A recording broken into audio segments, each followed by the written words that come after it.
Years ago, Susan Eisenhower, the granddaughter of Ike, of course, Republican President Dwight Eisenhower, endorsed President Obama and even spoke at Denver's Invesco Field during the Democratic National Convention. Now, Ms. Eisenhower, registered independent, is making the case for President Obama's re-election, saying that this president deserves 4 more years and has more work to get done. On challenger Mitt Romney said, quote, "As a result of this campaign, I am more confused than ever about what Mitt Romney stands for. I know little of his core beliefs, if he even has any. No one seems to agree on what they are, and that's why I do not want to take a chance on finding out." Well said. It caught my ear. I love the way you put that because I've got more to say on this topic. He is almost, he's not the cellophane man. You can't see him.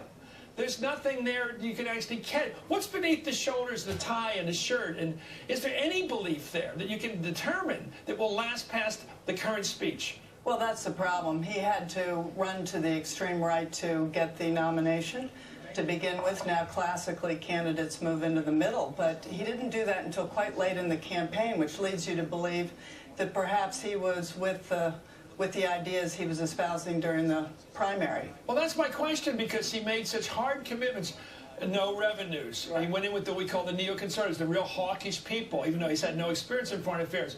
He's made commitments to the religious right. He's not part of the religious right, but he's made all these commitments to them on choice, on everything, contraception, even on same-sex marriage. He's against everything now, it seems. Well, they're going to call in those chits, too. They tried just about every candidate until they finally ended up with Mitt Romney. Yeah. And I think the thing that concerns me most is he's going to want a second term.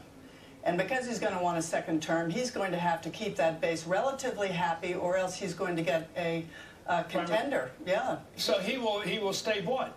I think that is the really compelling thing about a second term for any president, is that all of the politicking you have to do the first time around.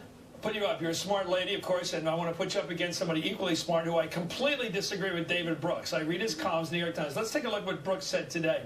I think this was a campaign season column by him, by the way, and I'm knocking him for this. Anyway, he made a prediction today that how Mitt Romney would govern with an eye toward the 26th re-election, as you said. But he says, quote, "To get re-elected in a country with a rising minority population and a shrinking Republican coalition, Romney's shape-shifting nature would induce him to govern as a center-right moderate.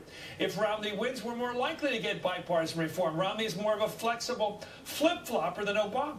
He has more influence over the most intransigent element in the Republican equation, House Republicans. He's more likely to get big stuff done." Well, that's the strangest endorsement. The guy has no backbone. He's our guy. Well, what an amazing statement by David Brooks. Yeah, I was going to say, what about this shape-changing experience? What have we seen in that regard? He's never fought.